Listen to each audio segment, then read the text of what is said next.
Welcome, friends, to the How-To Heretic. I'm Uncle Mark. And I'm Uncle Dan. And this is your user's guide to life on the outside. That's right. Leaving religion is the first step into a larger, better world. But it can also be a scary world. Things work differently now. Never fear. That's why we're here. We're your audio uncles. And with help from good friends and experts in all sorts of fields, we're going to share the stories and seek the knowledge to build a great life. After all, you only get one that we know of, so why not fucking make the most of it? Damn Skippy! Boom!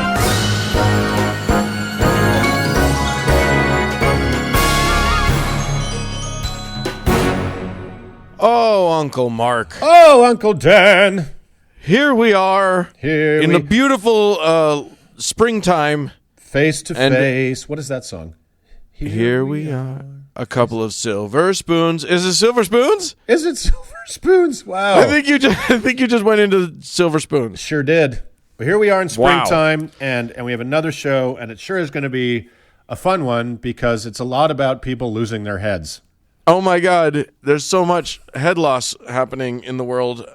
It's delightful. Yeah. First, you're gonna start us off, aren't you? You're gonna start us off with a saint that has a special trick. Yeah, and he has a very impressive parlor trick, and if you live in or around Paris, we're just gonna say up front, we're super sorry. I am not sorry. We're gonna move from there to a thing that I'm gonna tell us about. We're going to examine a holy cow. A holy cow. And then Uncle Doug's going to join us to talk about some Mormon foundational morality that we probably ought to take one more quick look at. Yeah, the Mormons really do care about this story.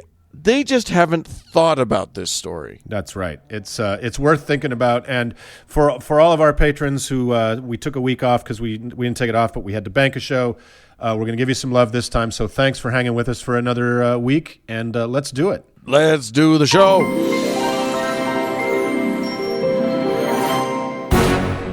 Well, Uncle Mark, I got to say, there's this thing that you know how you and I like to provide the service, the public service of doling out saints for our patrons of a certain degree.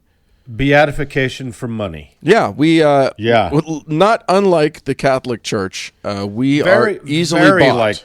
Very like the Catholic, very, very much like the Catholic Church. Yes, indeed, and that's a thing that we like to do.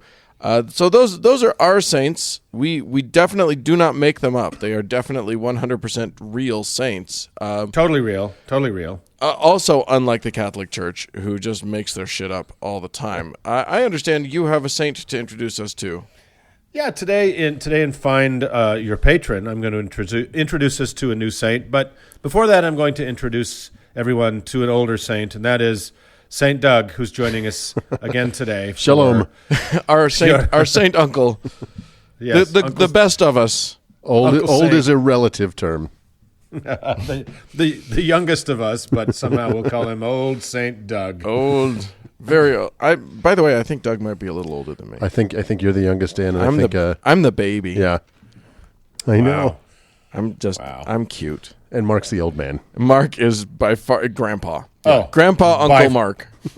by far the oldest. So that it'll make sense when I talk about this 3rd century saint, who's someone I personally knew. Okay, who is figures large. Actually, he's a rather important saint. Sometimes we kind of talk about Catholicism's more obscure, more peculiar saints. Sure. This one's both peculiar and kind of a big deal. I like it. So this is Saint Denis. Saint Denis. Saint Denis, who is the patron saint of Paris. Oh wow. Yes. Which is funny because the Saint Denis region of Paris, which I have stayed in, is kind of a shithole. Is it? Yeah, it's not great. Wow. I farewell, bon voyage to any listeners in Saint Denis. Right. Sorry about that. No longer will be listening in your shithole neighborhood. Au revoir. Au revoir. So now that that's complete, let's talk about our friend Saint Denis, who was a 3rd century Christian martyr and saint. Can we call him Saint Denis? We can call him Saint Denis if you want. According to his hagiographies, which is one of the great words of all time. Sure, right? yeah. The biographies of the biography of a saint is a hagiography, and it usually means it's also bullshit. Right. But he was the bishop of Paris in the 3rd century. They think his origin might have been Italian and was sent from Rome to become to minister to the Gauls, along with his 2 friends who also have fantastic names, Rusticus and Eleutherius. And he was with his buddies. So Dennis, Rusty, and Luther? Dennis, Rusty, and Eleuther. And Eleuther. And Dennis, of course, was later martyred for his faith by decapitation. This was believed. I believe this happened during the famous persecutions of the Roman Emperor Decius, shortly after AD 250, which was a great time to be alive. So, so the Roman Emperor sent him there and then had him decapitated. No. Rome, the Catholics in Rome sent him. That's the emperor then, of course, had him killed. So he is, like I said, he's the patron saint of France and of Paris, and so when I started looking into this guy, he opened so many beautiful doors into crazy that I was just like, oh, I'm so happy. Like, this guy makes me, this is the perfect fucking examination of the whole idea of sainthood. So he's a couple of interesting things other than the former bishop and now patron saint of Paris. Yeah. And shithole Parisian neighborhoods. He's also one of the 14 holy helpers. Did you know that? Holy helpers? Yes. And do they pull the sleigh? I forgot about that. They do. And as I said, he has a Parisian neighborhood. As you said, he has a Parisian neighborhood named after him, and apparently quite a lovely basilica where the kings of France are buried. Yes. Really? I stayed like right next to that basilica. Yeah, did you go see the king? Say hello. Say bonjour. I wanted to, but I was with people who we just didn't. We ran out of time, so I've seen the exterior of it. And not that we have time to get into it, but that the holy relics of Saint Denis were moved to that basilica by none other than the venerable abbot Sugar. That's a true story. Don't have time to go into it because there's so much other good stuff. Sugar was his stage name. We'll leave Abbot Sugar for another time. Abbots in Drag. It's one of the best shows in all of Paris. Go see it. So when it came to the preaching and the baptizing and everything, Denis and Rusticus and Eleutherus were so effective in converting people that the non-Christian priests and whoever they were, witch doctors around town, got pissed off that they were losing followers. So they asked the governor to have the missionaries arrested, which of course they did. And after a long imprisonment, Denis and his squad were executed by beheading on the highest hill in Paris. Now, the highest hill in Paris is now called Montmartre, yes, which you've probably been to, Dan, as well. I'm very well traveled. Very lovely place. Certainly around the Paris region. Yeah, apparently. Certainly all of Paris's worst neighborhoods, Dan has seen up close. I hear that they've got a tower there somewhere. I've never seen that one, but everything else in Paris. Just to round out the alienation of our Parisian listeners, Dan will be doing a patron-only episode where he just destroys everybody's neighborhoods. Yeah, you send in your neighborhood and I'll tell you why it sucks. Yeah. So it's the locals, the Parisians believe that it was this martyrdom that is why the hill was so named, because it derived from the Latin Mons Martyrum, meaning Martyr's Mountain. But scholars actually believe Montmartre is a modern or a medieval kind of pronunciation of Mons Mercuri et Mons Martis, Hill of Mercury and Mars. So, yeah, it's interesting stuff. So, after his head was cut off, Denis is said, this is where it really gets good. So after his head was cut off, Denis is said to have picked it up and walked several miles from the summit of the hill, preaching a sermon on repentance the entire way. So wait, the sermon's coming out of the head? The sermon's coming out of the head, which is cradled in the hands, which are walking on the road. Was the sermon spoken in kind of a guttural, gargling? It was actually, yes. otherwise known as French. went unto the hill, and he spoke unto the people. It's Harvey Firestein, apparently. A sound otherwise known as French. So, Au revoir, French listeners. I know. We're just destroying our entire French listenership. So, yes, he was preaching this sermon on repentance, this making him one of many, if not the most famous cephalophore in the Big Saint Hall of Fame. Gonna get to that word in just a minute. So, That's like the genus that octopuses are in, right? No, that's the thing where you signal with flags from mountaintop to mountaintop. Right, got it. with the flags or octopuses, that is exactly correct. For our Latin listeners. So, in the traditional Catholic practice, Saint Denis is honored as one of the 14 holy helpers, as I mentioned. Specifically, Denis is invoked against diabolical possession and, for reasons that may already have become clear, headaches. Now, the 14 holy helpers are saints venerated together as a group in Roman Catholicism because of their intercession. It is believed to be particularly effective, especially against certain diseases. This group originated in the Rhineland in the 14th century and were called the Noodhelfers, which means helpers in need. And they came about largely as a result of an epidemic that became known as the Black Death. Now, a little aside. Of course, we're all familiar with the 14 helpers from Engelbert Humperdinck's musical masterpiece. No, not Engelbert Humperdinck's 1969 international hit single, Winter World of Love, that spent 12 weeks, Dan, on the Billboard Hot 100 chart. It turns out there is another Engelbert Humperdinck, the OG Engelbert Humperdinck. Right, yeah. Just so we're clear, two men have had the great honor of bearing the mantle of Engelbert of the Humperdinks. Yeah. This is the original Engelbert Humperdinck, the pride of Germany, the 19th century Engelbert Humperdinck, who wrote the delightful opera Hansel and Gretel. Right. Here, painstakingly translated from German, is his lyrical kiss to Saint Denis and the other 13 helpers. You ready for this? Oh, hit me, baby. This is from the light opera Hansel and Gretel.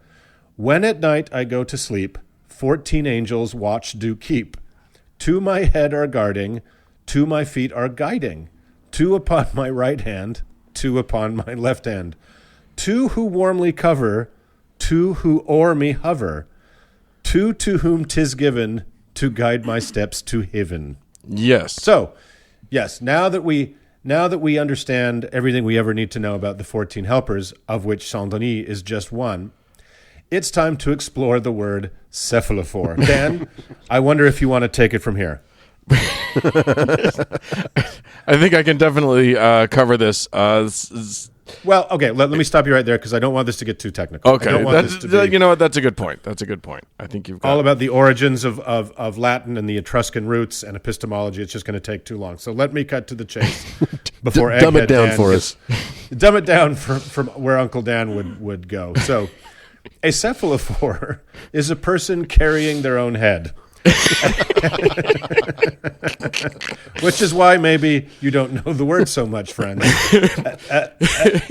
As we learned a minute ago, Saint Denis had his head separated from his body in the Roman fashion of the day, then carried it for 7 wobbly miles while preaching and probably spurting. Although Saint Denis is the best known of the saintly head carriers, there were many others. The folklore... It's great. Like, this gets out of control. I did not know that Ichabod Crane was a saint. That wasn't. Oh, that's new to me. You might have just killed a joke, but in 2 minutes people are going to forget. And Yeah, you're fine. You're fine. Sorry. So the folklorist Émile Noury counted no less than 134 examples of cephalophory, the carrying of one's own head. In French hagiographic literature alone, Just in French, just in the French. Well, I think Just in the French literature. I think we all know that the French were pretty eager to lop a head off if they got the chance. They even had a machine that did it, so this makes sense.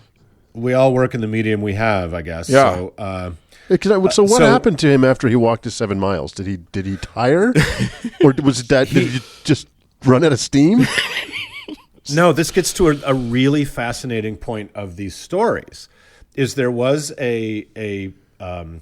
there was a thing in the Middle Ages called furta sacra. And furta sacra is the Latin name for stealing of holy relics.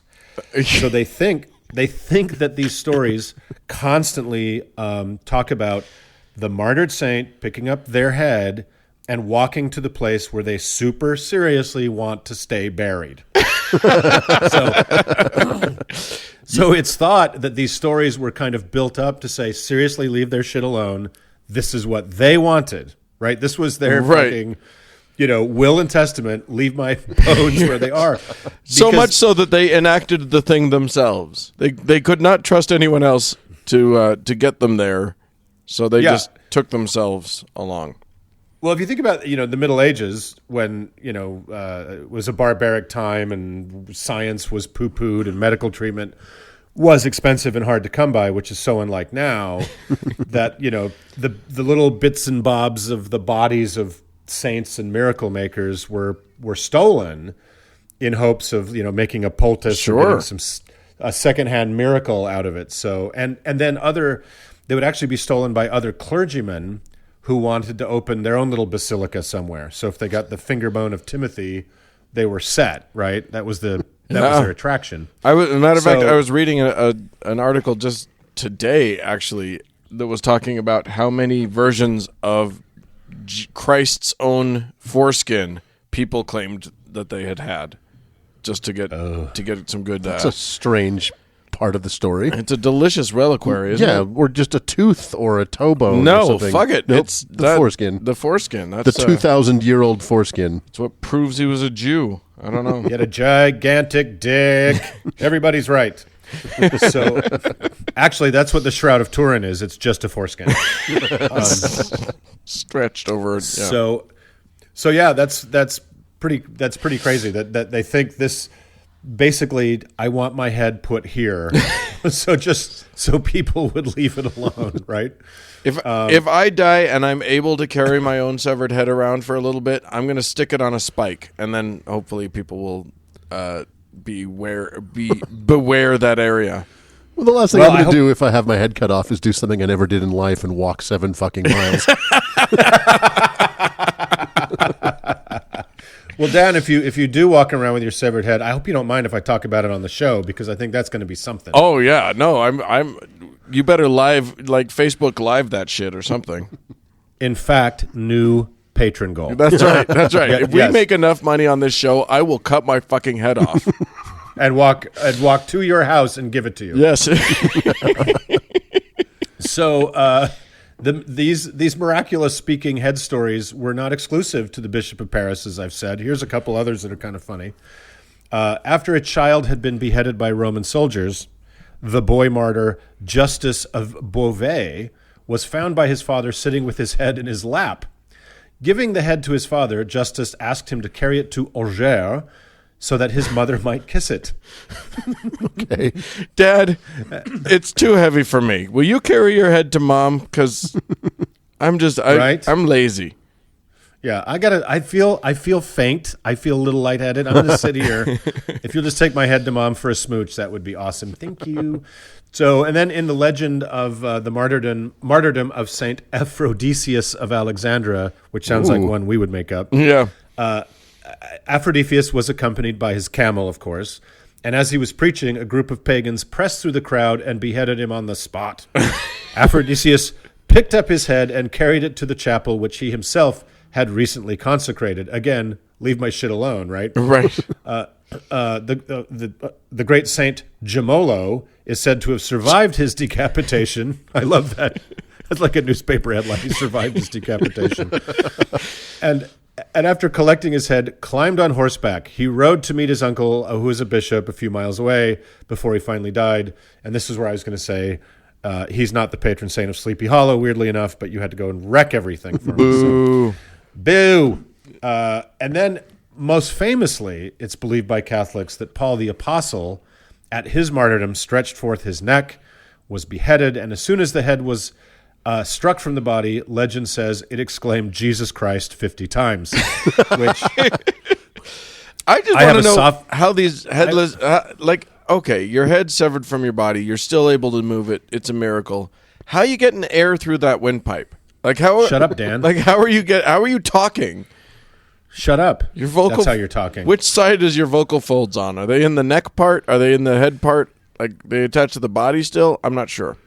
That's probably why there's not more of these stories. It's just where the cut was. Right. So yeah. And look, I have like a bone bruise on my knee, and if I hit it on a corner of a table or something, I will say Jesus Christ 50 times. So I get it. I'm a martyr too. So, and then as a final little aside, there is of course Saint Cuthbert of Lindisfarne, who is often. Who, again, you're literally ruining all of our made-up saints right now because you're taking the good ones. I had to get that name in there because it's amazing. He's depicted with his head still on his neck and carrying a second head in his hand. However, he is no true Cephalophory. The second head is that of course, of St. Oswald of Northumbria, who was buried with him. Oh, so he was holding it for a friend, which yes. is a classic excuse. So I'm just gonna give you a couple other names here because they're beautiful. So other famous cephalophores include, but are in no way limited to, the following: Winifred, Payet of Tourney, Solange, who I believe is Beyonce's sister, correct? oddly enough. Correct. Livier de Marsal, someone whose real name was Juthwara, Lorianus of Hungary, Domninus of Fidenza, Alban of Mainz, Maurice. Have you guys ever brushed your teeth with Alban of Mainz, by the way? Because it's actually better. I like it a lot. The single named Maurice, and of course, Justinian of Ramsey Island. So the next time Ramsey you have a headache Island, in New Paris, Jersey, by the way. Right. Right, Ramsey Bishop Island, Jabroni of Yonkers. Connecticut. So, next time you're in Paris and you have a headache, give a shout out to Saint Denis and realize it could probably be worse. Right. Walk up a hill. Yeah, so that's Saint Denis and his strange group of friends. Good 14 Lord. headless helpers. I love it. Yeah. Let's move on. All right. Let's move on.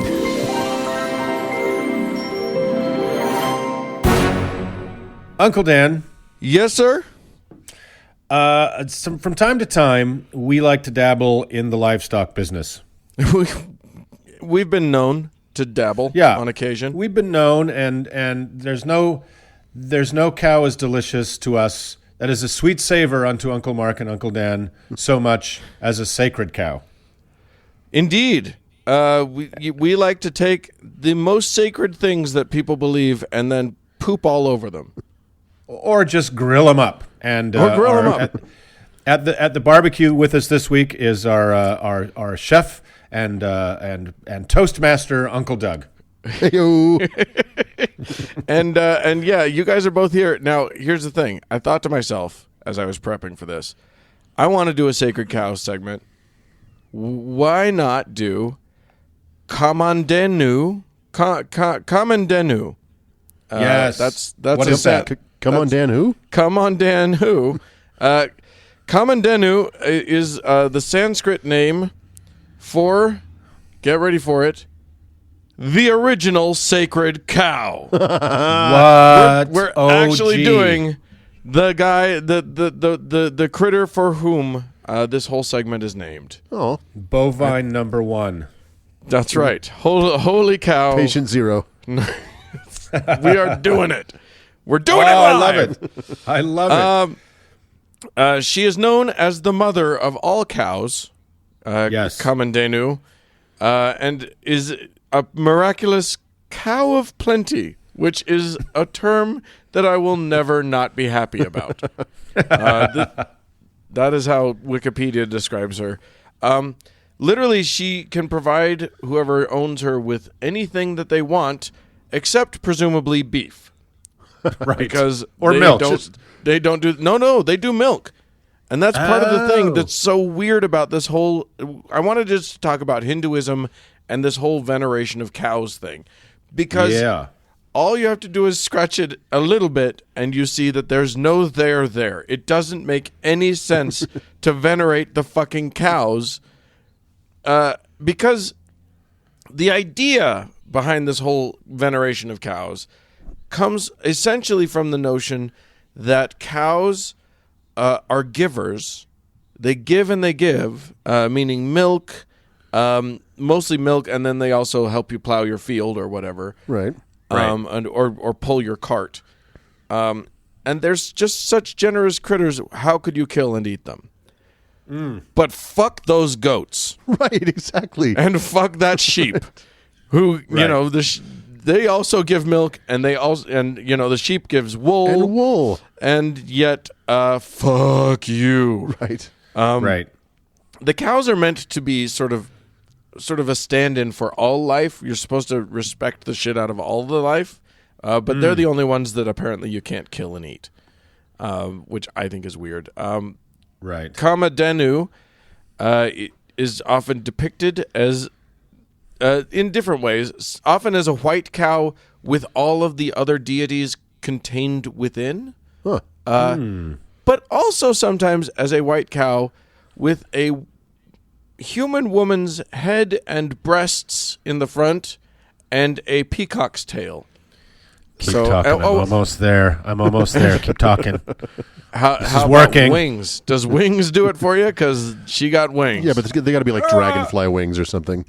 Okay, good. Yeah. Yeah, Are we done? you got it. I'm done. You got it. Good, excellent. Let's keep talking. A woman's head and breasts. And, Yeah, okay. it is a creepy looking thing. It's not. It's Nightmare not something fuel. that. Yeah, you don't want to. You don't want to think too much about it. Yeah, I read an article by a Hindu person about sort of, because there is a misconception that they worship cows. And they don't worship cows, except sometimes they do, but usually they don't. As is the case so often with Hinduism, it's Thanks just for a kind clearing of it up. It's a bit of a hodgepodge. There is a festival that I found that happens in Nepal, The Festival of Exceptions. right, where they worship the cow. But otherwise, it's just. So I'm reading this article, and it's saying things like we regard all living creatures as sacred. Mammals, fishes, birds, and more. But the cow symbolizes all the other creatures. And then I'm like, but you kill all of those creatures. Yeah, ask them what they think about Pakistanis. The cows do not symbolize Pakistanis. So yeah, I mean, the way that they talk about cows is. Do you guys know what a shmoo is? There's What's this? like in the 40s there was the little, Taming of the Shmoo. It's Shakespeare. In the 40s there was a little Abner cartoon. By the way, all of my octo and septuagenarian listeners are going apey right now. They're loving this. They just woke up. They just woke up. Yeah. Right. Yeah. Huh? What? Anyway, the Shmoo was like this creature that walked around, and if you looked at it hungrily, it would kill itself so that you could eat it. Oh my God. They budded asexually. They looked like a chubby bowling pin, and they would walk around and like if you fried them, they tasted like chicken, and if you grilled them, they taste like beef, and it's the weirdest fucking shit. What fucking Lovecraftian hellscape? What is this, Little Abner? Yeah, you need to look up shmoos. God. Anyway, that's how Hindus talk about cows. At least the few things that I read. They just and I don't know. I've been to India, and I've seen. Here's the thing: they do venerate the cows to the point where they don't feel like they can actually like tell them not to go into the road and stuff. Yeah, I've heard that. So they were walking around in the road all the time. I had one driver tell me that the cows are the actual like traffic cops of India, because without them, everybody would just be driving way too fast. Right. But they let their cows wander around, which I guess means that they're not in full captivity, but they milk them, and I saw guys driving cattle pulled carts all over the city, and it's not like they don't use these animals. Right. 100% they do. But then they also do things like have festivals where they paint the cows and like decorate them in garlands, and this if I go back to India, it will be to see this. Get them drunk. Oh no! They they have one day where they get all the cows drunk and let them sort of go apey, which that is crazy. That is my kind of festival. Yeah, it's the only part of the world where you can literally buy jewelry and clothing for your cows, because because decorating a cow is a very important thing. No. Dan, have you not been to Wyoming? It is not the only place you can buy jewelry and clothing. They're just dressing up. Well, that's true. They want to dress them up to be purty. Yes, right.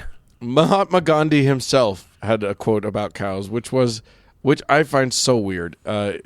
Quote, "One can measure the greatness of a nation and its moral progress by the way it treats its animals." Okay. Cow protection to me is not mere protection of the cow. It means protection of all that lives and is helpless and weak in the world. The cow means the entire subhuman world. Now, does anybody find any logical problems with this statement? Because I do. I just feel like... yeah, go ahead. Well, sure. I mean, I haven't been to India, Dan, and I know it's a big country, and it's got loads of people and probably more people that can handle. But let me ask you this.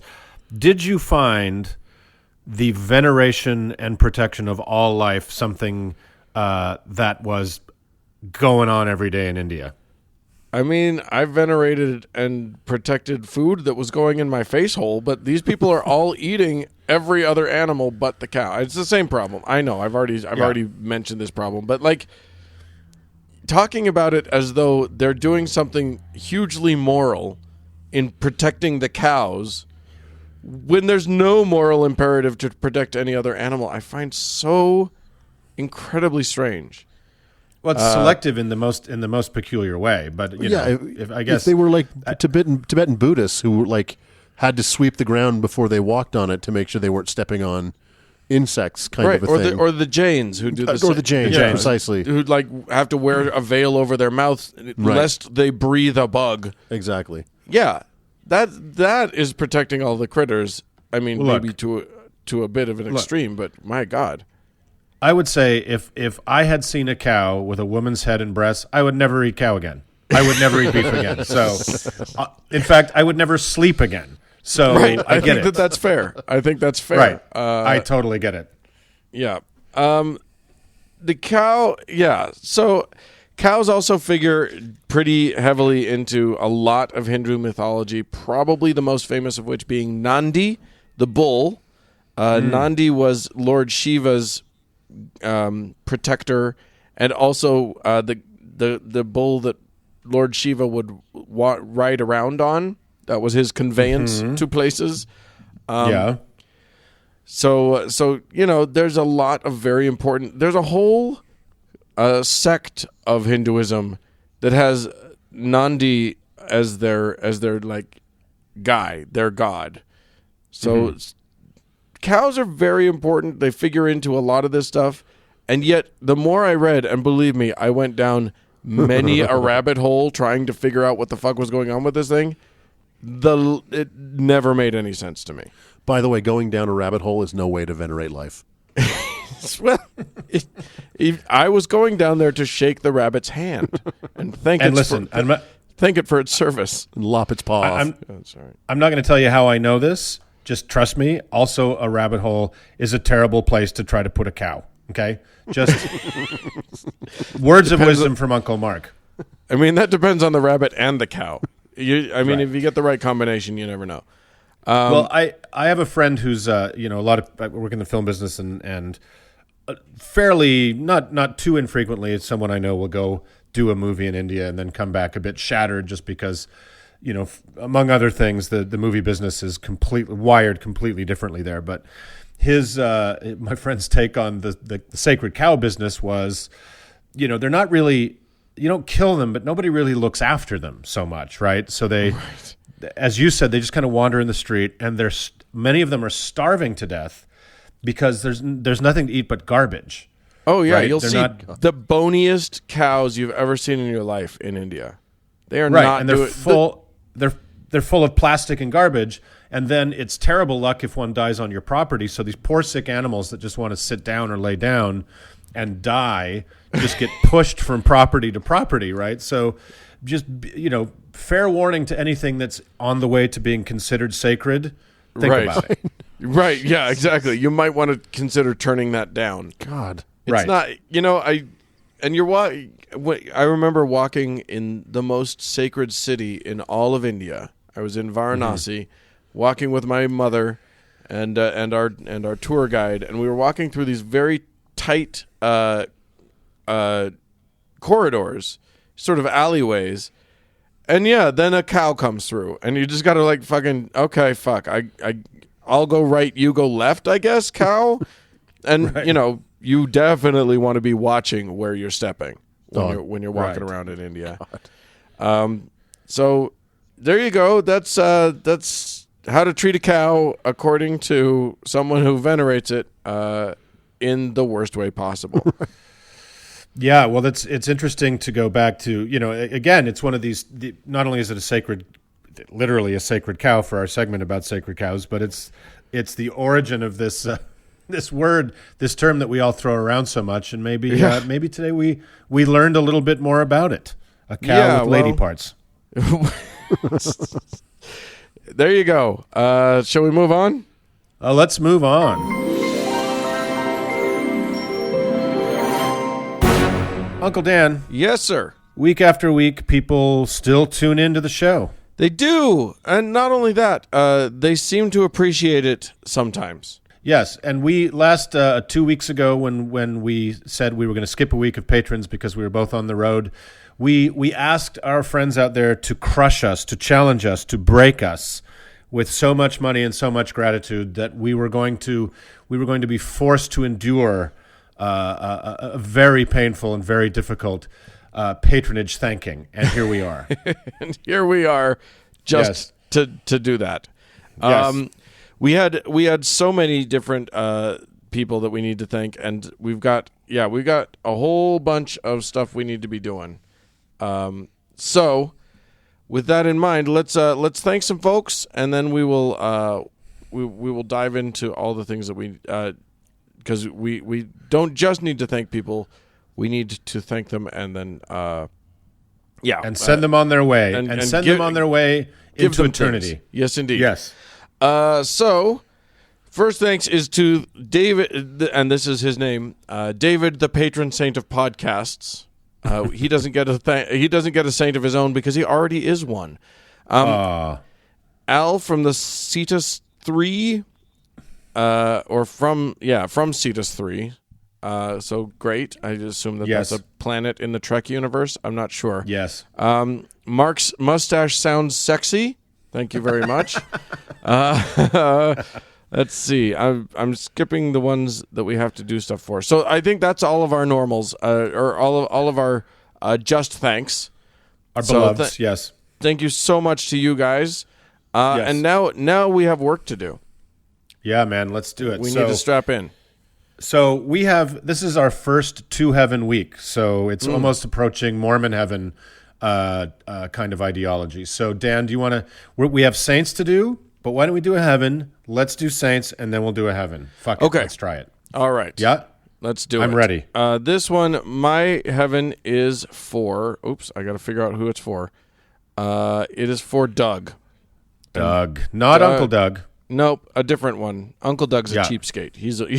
He only gives us money at a lower level than you this. have no idea how cheap he is. He is the worst. All right, here we go. Doug, here's a twist. Heaven isn't above. It's been below us this whole time. Oh my God, what? Sometimes as much as 11,000 meters below us. Don't worry though, Doug. Yours is not a heaven of the liquid hot magma.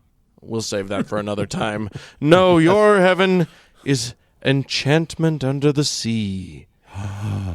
Your adventure begins in a magical wonderland of color and form as you glide through the beautiful coral reefs, chock-a-block with the most fascinating life our oceans have to offer. Around every turn, a new, more vibrant fish awaits. What's that turquoise and yellow spotted beauty? Why, that's just one of over 40 species of triggerfish, each more lovely than the last. Who's this crazy striped friend swimming by? Is that the lovely lined butterfly fish? Whence comes this flash of insane bright orange and baby blue? A dwarfed gourami, of course. And look, it's that long, skinny fish that isn't an eel because it has fins, but I can't figure out what it is, even though I've Googled the fuck out of it because it's so weird, and it's that crazy electric blue with those green spots, and I followed it forever because it was so freaking cool. Yes. Some have flashes of light.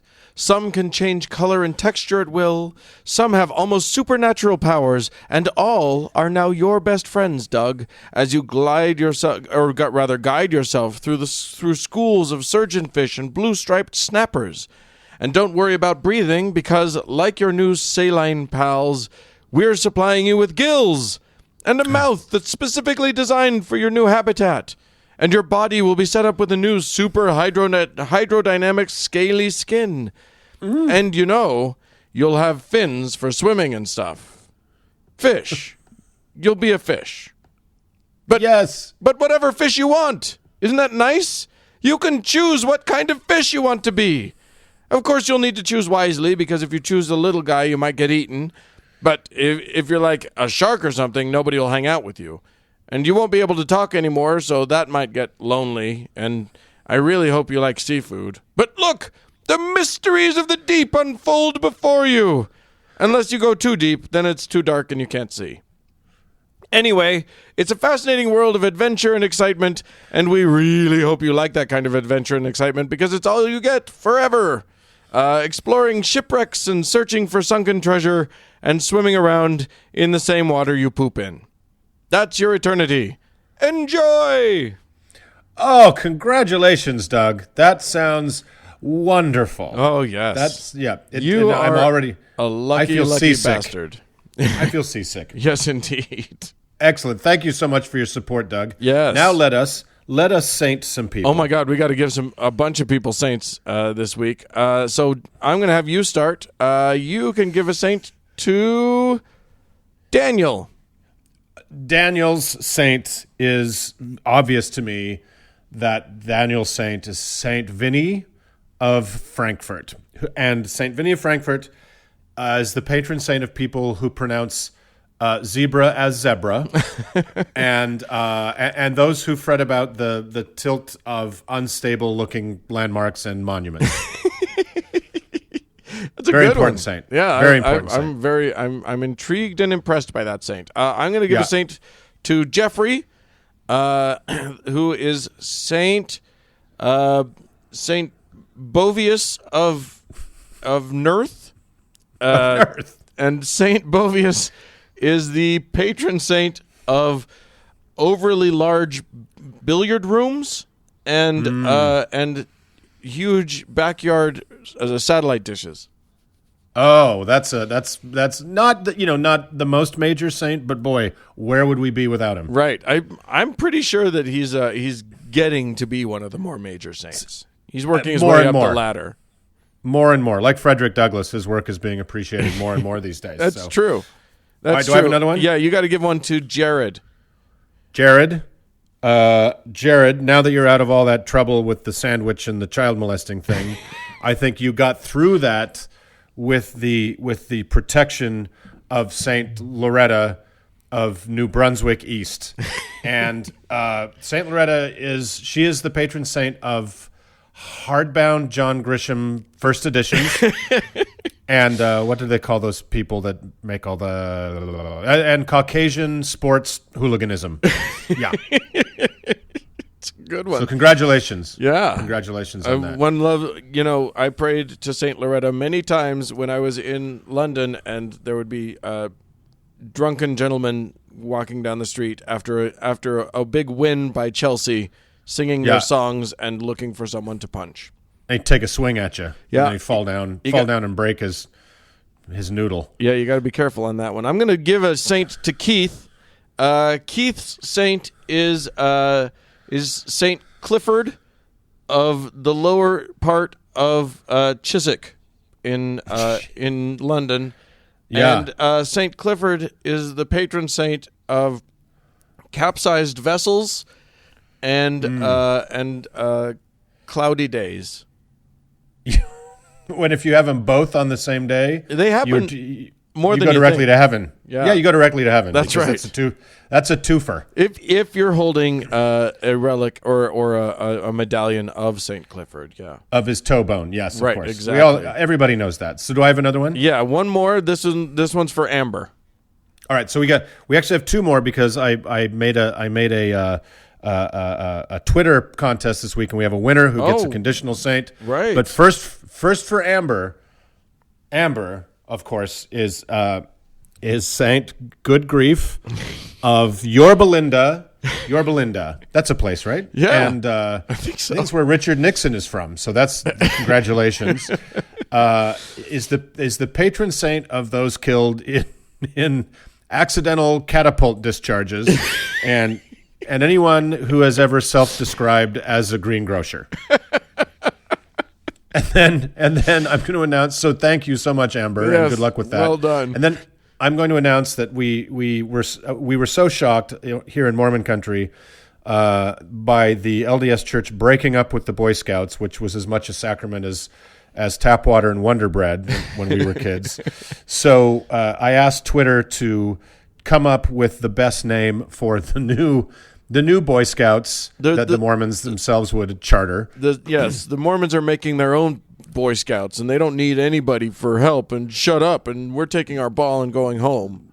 No gays or girls or nothing. Right. So I would like to announce the winner of that is our friend on Twitter at Lil Loey, who was the first of many people to come up with what the three of us together judged was the funniest one, which was the new scouting for the Church of Jesus Christ of Latter-day Saints will be called the Brigham Youngins. So congratulations to Lil Loey on Twitter, and I will give you your conditional 1 wink use of a saint. Oh, good. And that is Saint Lickety Split of Arimathea. Of course, this is an older saint. This is an original, and Lickety Split is the saint of floppy disks and wondering where it all went at the end of the day, right? So congratulations to all of our newly sainted people. We really, really are grateful for your support. Yeah, use them well and wisely as you go forth in your travels. And Yes. one more person. You have written a heaven for one Mr. Tucker or Ms. Tucker or a person named Tucker. So Tucker became our heaven level patron right after we went on hiatus for a week. So Tucker, you've waited for this for a little while, and I think you're going to find it was not worth the wait. So your heaven, Tucker, strap in, is called Success High Five. Tucker, have you ever been in a super long, boring meeting with lots of charts and graphs, and you thought, oh my God, this is heaven? Well, then Success High Five is the heaven for you. Tucker, when breath returns to your now perfected body, you will find yourself decked out in a sick, blue steel tailored suit, killer French cuffs, a sweet, just a little too loose Tag Heuer watch, and a slick back do that would make Michael Douglas give you a second look if you passed each other on Wall Street. You made it, bro, and you are a bro, a very, very white bro. Because why would there be any bitches or affirmative action hires among all the business school legacies around this particular gleaming walnut boardroom table? This is the big league. This is the big game. And with no HR department at Eternal Corp, it's bros before hoes and around-the-clock locker room talk, brah. And, dude, this game is the big one. Look around you at all the Blakes and Chets and Bretts and Blakes. Look at them twirl their Mont Blancs in their perfectly manicured hands. Look at their jaw muscles pulse as they macerate their badass spearmint between flawlessly white teeth. And, bro, you're one of them. A Chet, a Blake, a Brett. Which one isn't important? It's not important because there's no I in team, bro. And this team is the shit. The charts are off the hook. The graphs have mojo to go, bro. The upflow is off the chain. The synergy is breaking records. You guys are killing it. Eternal Corp has never seen sales like this. And what are you selling? What does it matter? It's not the what, it's the how. And the how is you, Blake, or Brett, or Chad, or Chet. The how is you. It's your hard work, your bone-crushingly steady handshake, and your gut. Another meeting slayed, you high-five all your bros. You had spent your mortal life, Tucker, looking longingly at those sick, black-framed motivational posters with pictures of golf courses and hang gliders and sweet sailboats. But this is what it feels like to be in one of those awesome motivational posters, brah. This is the big time. And it's not all hard work, Tucker. Yeah, you and the boys work hard, but you play hard too. There's always a little time. There's always a little time in the seemingly endless work week for 18,000 holes on the links. And because you've got the Eternal Corp expense account, you and your bros can just walk on. Khakis, pleated. Loafers, cleated.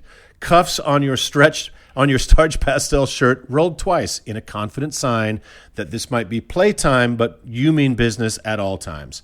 You knock back some brews, noticing that even the beer koozies bear the Eternal Corp logo, like the golf balls, like your sweet, fitted fleece vest and visor.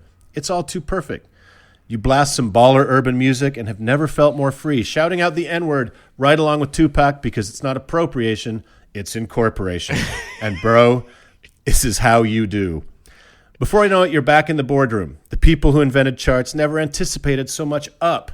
So you have to mark your success by starting at the bottom of another chart, and then another, and then another. The success is almost out of hand. Chet and Blake and Chad are awesome and all, but you're beginning to wonder how much more abuse your high-fiving hand can take. And you know, it's crazy to even think this, so you keep it to yourself, but does fucking everything have to have an Eternal Corp logo? I mean, you get the socks and jet skis and the cigar snips, but the urinal cakes? The meetings are sweet, but don't they seem longer? Aren't there more of them? The holes in one are killer, but it feels like eons since you had to putt. You miss the putting. You miss the putting so much. It's all starting to feel a little repetitive, a little weird. You're worried what will happen if your teeth get any whiter, or if your shirt becomes even more fitted. But success comes with a price, Tucker, and you're now paying that price in your exclusive heaven, Success High Five, from which there is no return and no escape. Congratulations, Tucker. Congratulations, Tucker. Wow. I mean, Blake, good job, yeah, buddy. Chet. You're white, and it's all good. I assume Tucker will now be changing their name to Blake. Yeah, or Chet. So congratulations to everybody. Thank you so much for all your support. You guys are awesome. You guys, and ladies and gentlemen who haven't had us say your name on this very famous podcast, if you would like that to happen, if you would like to be a part of this show, if you would like to get early access and hear it before all your friends do, go ahead and go to howtoheretic.com and click on the Patreon thing, and that'll take you through, and you just sign up. It's easy breezy. You pick how you want to, how much you want to give us. It's all you, baby. Yeah, come get a heaven of your own. We'll set you up. Yeah, we'll save room for you. Let's move on. Do it. Uncle Dan. Uh-huh. Well, you know, there are so many stories. There are so many good stories, all of them true, all of them meaningful, and all of them totally relating to modern times. Now, you're talking about the scriptures here. I'm talking about scripture, talking about the Western canon that undergirds everything that we are, what we believe, everything. The holy books. Who we can sell and how, yeah. And which bits of our penis to keep. So now, not all of those are located in the Bible, no. And I think someone is here to share a story from a New Testament of Christ. Is that right? Indeed. Uncle Doug has come in, obviously. Hi, Uncle Doug. Hello. And you, Uncle Doug, are going to teach us all about some Mormon-y shit, as we often make you do. As is my want. Yes. We're gonna learn from the bomb, the Book of Mormon. That's right. The B-O. Yeah. Wow, I've never actually called it the bomb. I've seen it written out as B-O-M all the time, and never actually said. But there it is. The bomb diggity. There it is. Bomb diggity. Now, Uncle Doug, your brother Mark and I have been on the God Awful Movie Show talking about the stories from the early parts of the Book of Mormon, and I think that's from whence you take your text. Correct, and I brought to you guys today the story of Laban and the plates of brass. Ah, yes. I assume there'll be like a thunderclap and some trumpets. I'll add that in post. Perfect. I don't know which anniversary is brass, but it's a good one. It's a good anniversary. You know what? I just had my 20th anniversary with my sweet man. Oh. And I'm like, wow, 20's got to be, thank you. 20's got to be big, right? 20's got to be big. So I go to the, whatever it is, the internet, the Hallmark keeping track of anniversaries site. You know Right. what the 20th anniversary is? Is it plastic? China. Fucking China. You're mispronouncing 20 years it. of- I'm sorry. Jesse's put up with 20 years of my shit, and what he gets is fucking China? Yeah, get it. Yeah, he gets a plate. I thought he would at least get some brass. Yeah, when Well- does brass kick in? In any case, Yes. Mazel Tov on the anniversary. Thank you. What were we talking about? We're talking about a story that you guys definitely covered when you did your Gamecast, and Yeah. listeners should refer back to that because most Mormons, including the three of us, former Mormons, Yeah. know this story because this story is at the very beginning of the Book of Mormon. Right, and that's about as far as you can get. But yeah, You really can't get beyond it. yeah, all Mormons Well- give it a good faith try to read the book cover to cover, and most of them make it at least 3 or 4 chapters. Well, hold which on. is- It's not at the very beginning. The very beginning is Joseph Smith bitching that if another Book of Mormon-like thing shows up, it's not real, so shut up. Right? Right. Well, there's that. I wasn't talking about the title scroll at the beginning.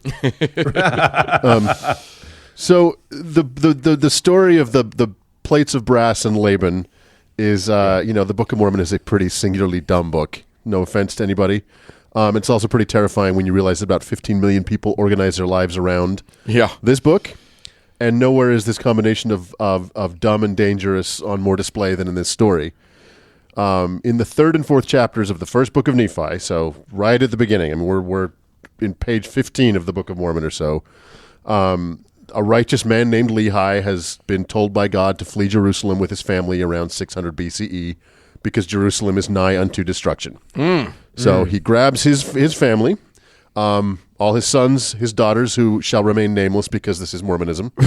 No, because that's a fine tradition that goes all the way back to the actual Bible. So. That's true. But it's Yeah. one of the traditions that the Mormons definitely embraced. Oh, yeah, sure.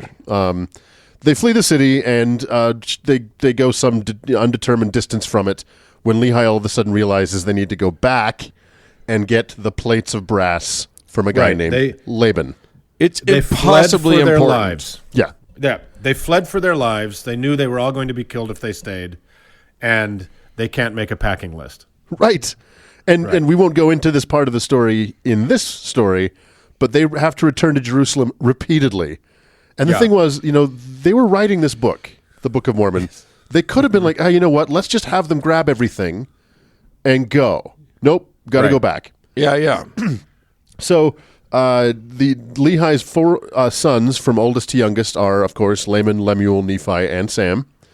Lehi orders them to go back to Jerusalem, and Nephi, who's narrating the story, by the way, and who clearly Joseph Smith was writing as kind of, a glorified version of himself, pronounces, I will go and do the things that the Lord hath commanded. For I know that the Lord giveth no commandments unto the children of men, save he shall prepare a way for them to accomplish the thing. AKA what every Mormon will recite my to God. you if you're going through something hard and they want you to feel better. Yes, and every Mormon boy going on a mission will work that scripture into their farewell speech right after the yuck. Merriam-Webster's definition of a mission. Right. Oh, you guys, you have no idea. Every Mormon talk that's ever been given starts with the words, in Webster's dictionary, ... Merriam-Webster's dictionary defines an El Salvador as All right, please move on. All right, so these guys head back to Jerusalem. They decide to go to Laban. What they do is they cast lots, and the person who got the short straw was Laman, because I don't know how lots work. So Laman goes into Laban. We're all clear on what's happening right now. Right. No, there's zero chance that anyone will get confused by these names. Don't worry. Yeah, it doesn't matter anyway. He goes in to see Laban. He asks for the plates. Laban becomes enraged. No idea why. And orders his servants to Well, kill. here's the thing. A guy goes into this guy and says, hey, you have something that's a lot of value to me. Gimme it. And he goes, kill him. Right.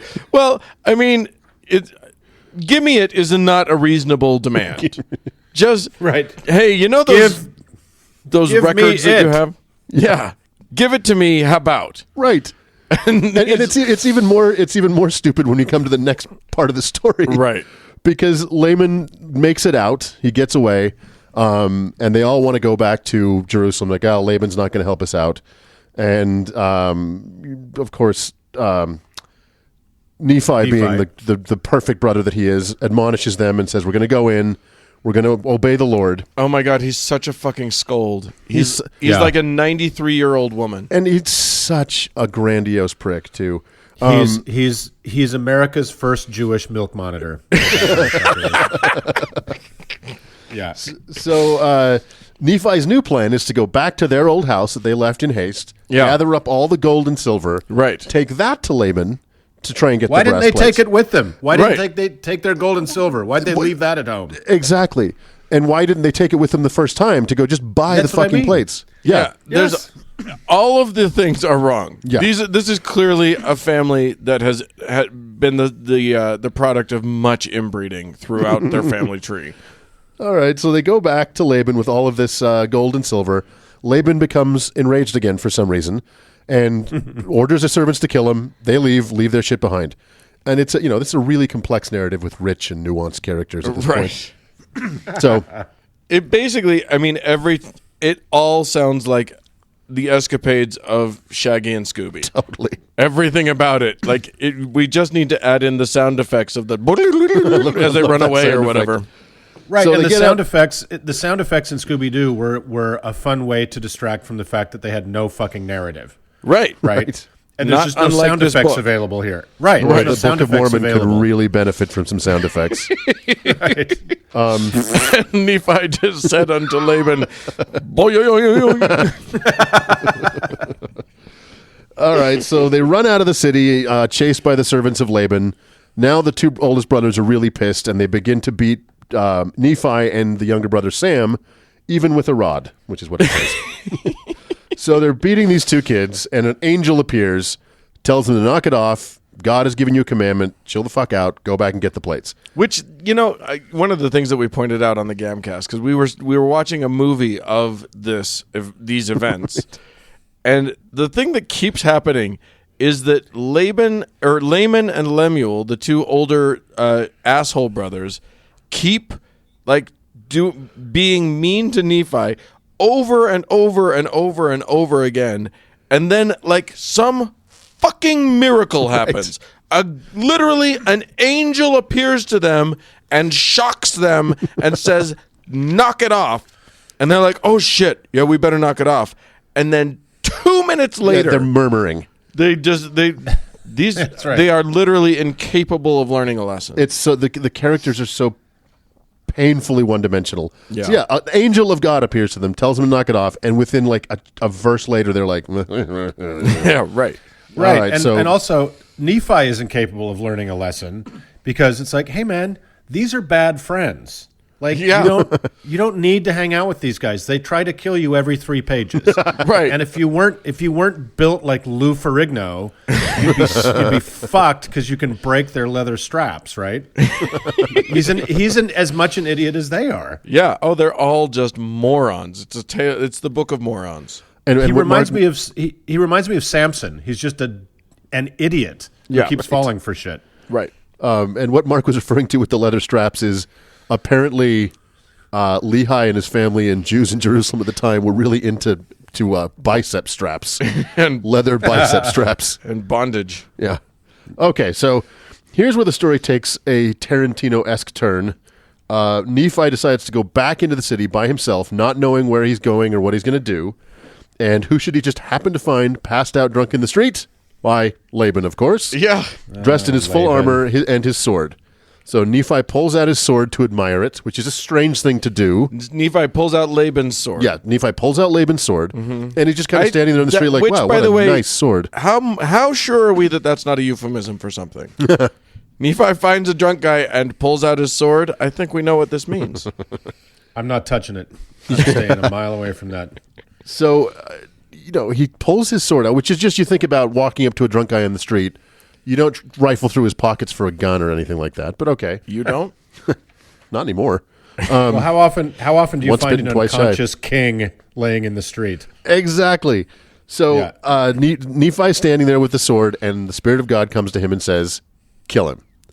Yeah. Right. And Nephi at first is like, I can't do that. I've never killed a person before.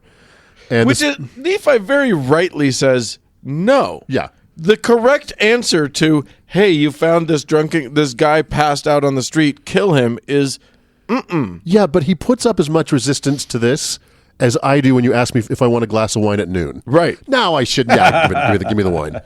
So he says, okay, no, I don't want to do it. And the Spirit says, quote, slay him, for the Lord hath delivered him into thy hands.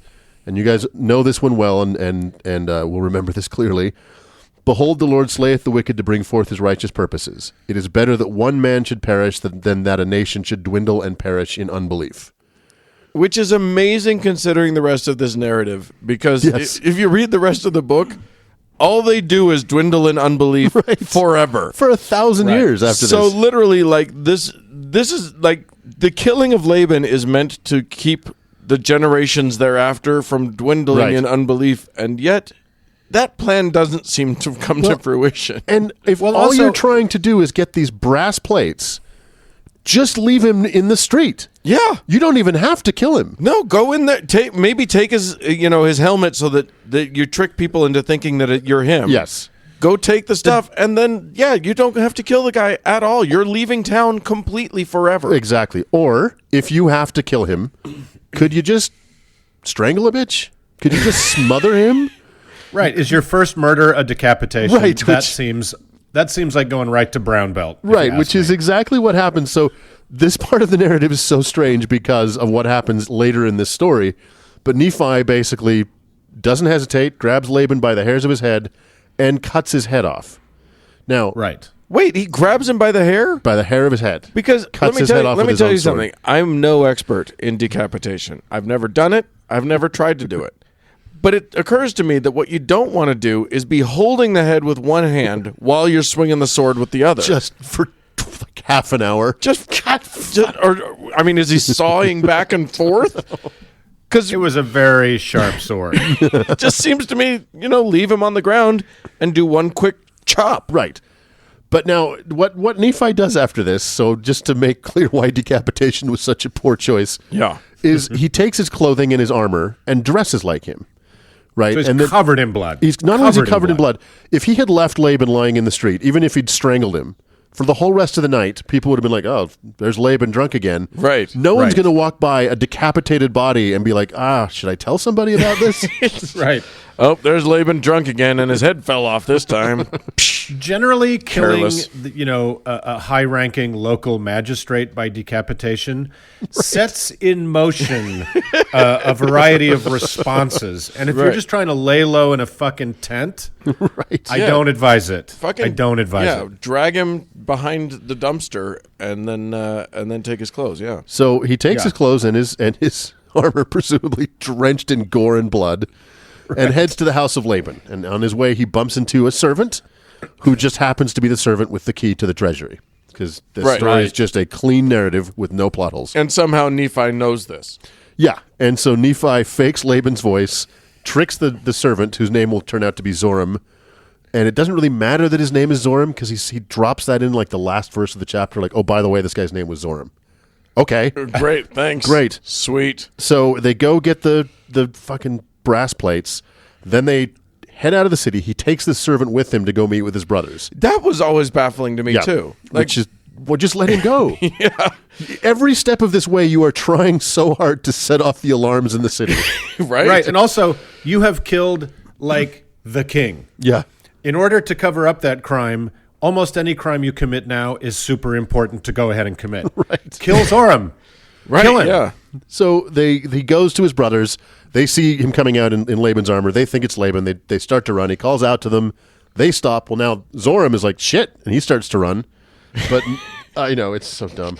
And so Nephi turns, grabs him and says, and this is a quote again, this is Nephi talking about himself, and now I, Nephi, being a man large in stature, and it's so clearly Joseph Smith writing about himself. So he grabs Zoram, and they say, "Come, you can come with us or you can die." And Zoram's like, "Oh, I guess I'm going with you." Yeah, I guess we're friends now. Yep. That sounds great. So that's the story. So just a couple pieces of trivia. The brass plates were said to contain the first 5 books of the Bible, the books of Moses. Some of the history of the Jews right up until about that time. the prophecies of the prophets up through Jeremiah, and the genealogy of the tribes of Israel. Yeah. Which is how we know that the Arapaho and the Mohawk Indians were really Jews. Right, right. So it really wasn't an important piece of information that they were taking. I mean, It was a bunch of begats. yeah, it was The worst thing in the world. most useless information you could possibly assemble. Like none of it was survival tips for the Americas. How to build a boat might have been a nice thing to learn. Right. Right. Right. So and yeah, go ahead, Doug. no, go ahead.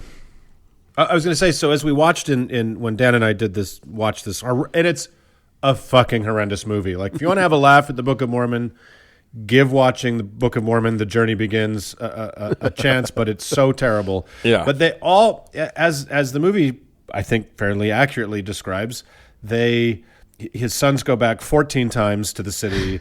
They risk getting killed every single time. They risk everything, right? Right. To basically get a book their dad's already read. And then when they take it to him, he's just like, gives it a read. All right, let's move on. Cool. He just gives it a Right. read. Exactly. They killed the fucking king, so his dad just went, oh, yeah, that's a good thing. Yeah, Okay, and okay, cool. The entire army of Jerusalem would be bearing down at them at that point, but Yeah. Not only that, but like the whole idea is that they're all going across the desert and then across the ocean to get to the Americas, and they're carrying a giant brass book with them. right. And remember that nowhere in history does a culture keep its writings on plates of anything except in the Book of Mormon. Right. Yeah, that's true. That's a good point. All right, so the sword of Laban holds an odd place in Mormon lore, and it was throughout the rest of the Book of Mormon. It was passed down from the Nephite prophets. Oh, right. They kept his sword. They kept the sword, and it's even legendary that the sword of Laban was in the box in upstate New York in 1823 when Joseph Smith dug up the golden plates, and the sword of Laban was in there, as was the Leahona. By the box, I think you mean the Ark. The Mormon Ark. Right. The Mormon Ark. What? Oh, so the Leahona was in there too? That's I the don't legend, remember is that the sword of Laban and the Leahona, which is another part of this story. Which Yeah. Joseph Smith couldn't have talked about at the time because he hadn't written those parts yet. Exactly. And so, yeah, the sword of Laban, a lot of Mormons believe it's actually that the church has it somewhere in its vaults. Oh, yeah. Oh, really? Mm-hmm. Come on. Oh, yeah, for gotta sure. love those good Mormon urban legends. So what is the All moral of the story of, 3 chapters into this book being told to kill someone in cold blood to get a book? What's the moral of that story? That's a great question, Doug. I don't have an answer to that. I'm asking you guys. Do you know what it is? I'll bet it's a story that librarians love. Yeah. Return the fucking book, right? That's what this is about. Nephi is the patron saint of librarians. He's going to get that book back. The plates of brass are mightier than the sword. I do remember primary teachers, because this is such an early part of the book, trying to square the circle of, so he grabs him by the head now and cuts his head off. Anyway, they go back in and get the book. Well, do you know what my recollection of it was? Is that being drunk was a capital enough sin, a mortal enough sin that he merited being killed. That's interesting. So because that wouldn't have been what Joe Smith intended, because he was a drinker himself. But as a young Mormon boy, there's literally, you don't know where anything falls on the spectrum of serious sin. So drunkenness feels really bad because Mormons do not drink, and it's hugely important.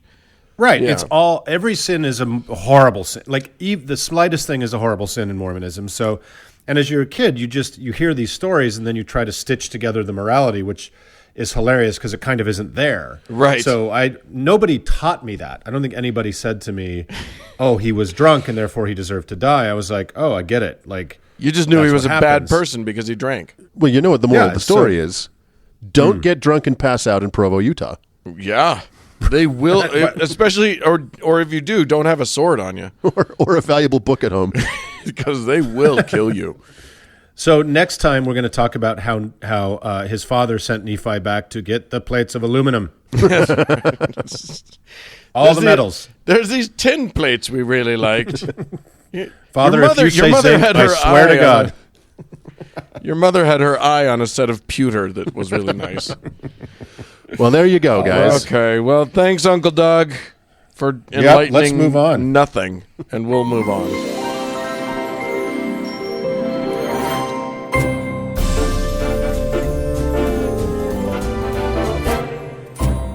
Well, friends, that's it for this week's show. Yeah, hey, we'd love to hear from you, especially if you have any tips for how to carry your head around. Send us an email, howto@howtoheretic.com. Or if you've seen a lady cow with a human head, leave us a voicemail before you blow your brains out at 903-88-HOW-TO, which is 903-884-6986. And you can also yell at me on Twitter at HowToHeretic. Yeah, hey, thanks again to all of our patrons. Sorry we had to make some of you wait for 2 weeks. If you would like to join the ranks of the best people on earth, you can go to howtoheretic.com and click on the Patreon button. That's right. And thanks, Cody Layton, for once again editing the show. And thank you all, our dear nieces and nephews, for tuning in. With or without heads, we love you all. Bye-bye. Bye.